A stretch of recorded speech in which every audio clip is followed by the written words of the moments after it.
हरे कृष्णा, राधे राधे। फाल्गुन महीने में आज हम करेंगे बृहस्पतिवार की पूजा विधि एवं बृहस्पतिवार की संपूर्ण कथा। सभी भक्तजन चैनल पर पहली बार आए हैं तो चैनल को जरूर सब्सक्राइब करना।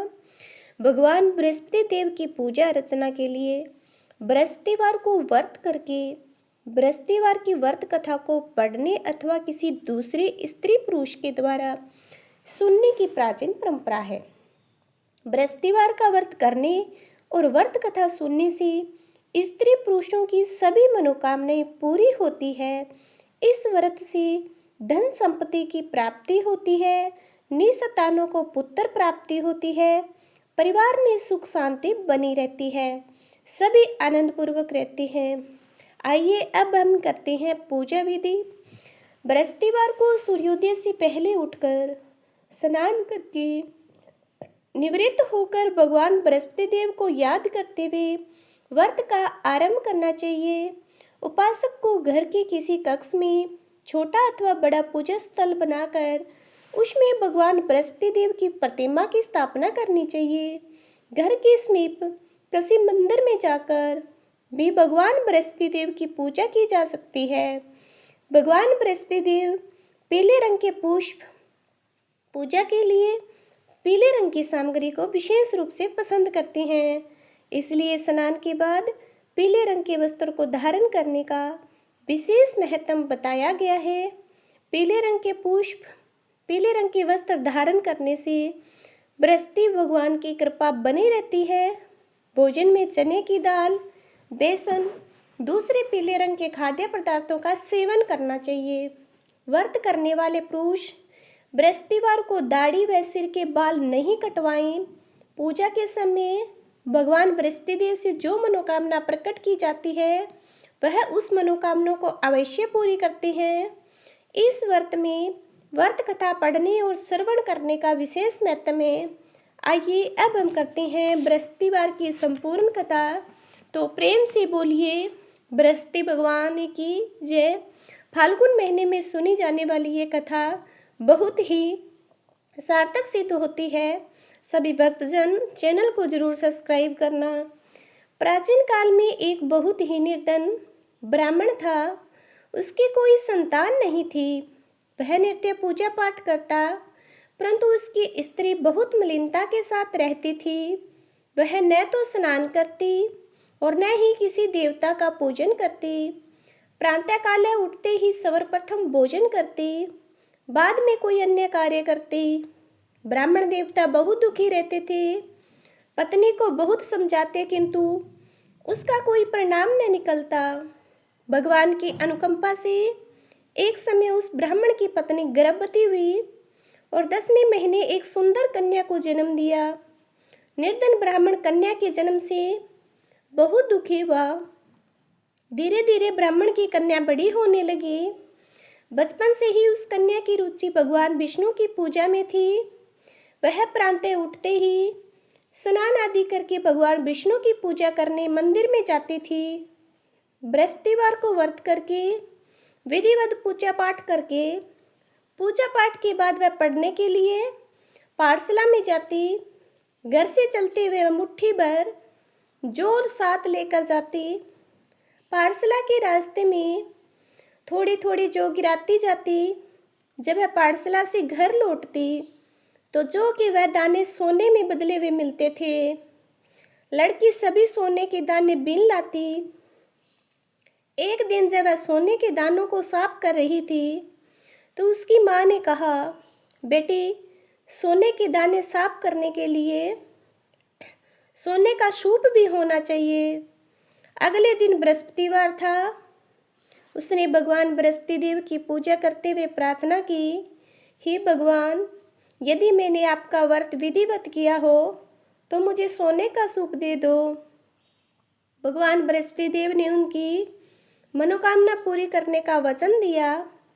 पाठशाला से लौटते समय उसे रास्ते में सोने का सूप पड़ा हुआ मिला। घर लौटकर सोने का सूप अपनी माँ को दिखाकर वह सोने के दाने साफ करने लगी। उसी समय नगर का राजकुमार उसके घर के पास से गुजरा। उस सुंदर लड़की को सोने के सूप में जो साफ करते देख राजकुमार उस पर मोहित हो गया। महल में लौटकर राजकुमार ने राजा से उस लड़की से विवाह करने की इच्छा प्रकट की। तो राजा ने ब्राह्मण को महल में बुलाकर राजकुमार से उसके लड़के के विवाह की बात कही। ब्राह्मण तैयार हो गया। धूमधाम से उस लड़के का विवाह राजकुमारी से हो गया। दुल्हन बनकर ब्राह्मण की लड़की महल में चली गई। लड़के के चले जाने से ब्राह्मण फिर से निर्धन हो गया।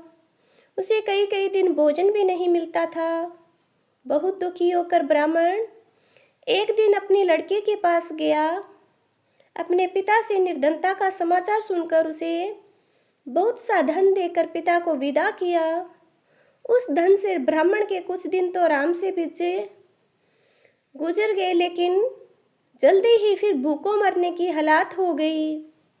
ब्राह्मण अपनी लड़की से धन लेने के लिए फिर महल में पहुंचा।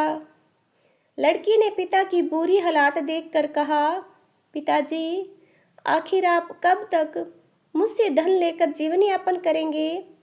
आप कोई ऐसा उपाय क्यों नहीं करते जिससे आपका घर धन धान्य से भर जाए? ब्राह्मण ने कहा, मैंने तेरी माँ को बहुत समझा लिया, पर उसकी समझ में कुछ आता नहीं। उसका फुहड़पन नष्ट हो तो घर की निर्धनता भी दूर हो जाए। तब कुछ सोचकर लड़की ने पिता से कहा, पिताजी, आप कुछ दिनों के लिए माँ को मेरे पास छोड़ जाओ। तब कुछ सोचकर लड़की के पास महल में छोड़ आया। लड़की ने अपनी माँ से कहा, माँ, तुम कल प्रातः उठकर स्नान आदि करके भगवान बृहस्पति देव विष्णु जी की पूजा अवश्य करना। पूजा करने से तुम्हारी निर्धनता अवश्य दूर हो जाएगी। लेकिन उसकी माँ ने उसकी कोई बात नहीं मानी। तब क्रोधित होकर लड़की ने अपनी माँ को एक कक्ष में बंद कर दिया। सूर्योदय के समय माँ को उठाकर जबरदस्ती उसे स्नान करवाया और फिर मंदिर में ले जाकर भगवान बृहस्पति देव की पूजा करवाई। कुछ दिनों तक ऐसा करने से माँ की बुद्धि में परिवर्तन हुआ और वह स्वयं बृहस्पतिवार का व्रत रखने लगी। उसके व्रत रखने से ब्राह्मण के घर में भगवान विष्णु की अनुकंपा से धन की वर्षा होने लगी। दोनों पति पत्नी धन संपत्ति पाकर आनंद पूर्वक जीवन यापन करते हुए विष्णु भगवान के धाम चले गए। इसी प्रकार जो बृहस्पतिवार का व्रत करता है, भगवान उनकी सभी मनोकामनाएं पूर्ण करते हैं। आइए अब हम करते हैं आरती। जय बृहस्पति देवा, ओम जय बृहस्पति देवा, छिन छिन भोग लगाऊं कदली फल मेवा। तुम पूर्ण परमात्मा, तुम अंतर्यामी, जगत पिता जगदीश्वर, तुम सबके स्वामी। चरण अमृत निज निर्मल, सब पालक हरता, सकल मनोरथ दायक, कृपा करो भरता। तन मन धन अर्पण कर जो जन शरण पड़े, प्रभु प्रकट तब होकर आकर द्वार खड़े। दीन दयाल दयानिधि, भक्तन हितकारी, पाप दोष सब हरता, भव बंधन हारी। सकल मनोरथ दायक, सब संशय हारी। विषय विकार मिटाओ, संतन सुखकारी। जो कोई आरती तेरी प्रेम सहित गावे, जिठानंद आनंद सुनिश्चय फल पावे। ओम जय बृहस्पति देवा। तो सभी को आरती कथा पूजा विधि अच्छी लगी है? ऐसी कथा को सुनने के लिए हमारे चैनल को सब्सक्राइब करके एक प्यारा सा कमेंट जरूर करना। जय माता दी।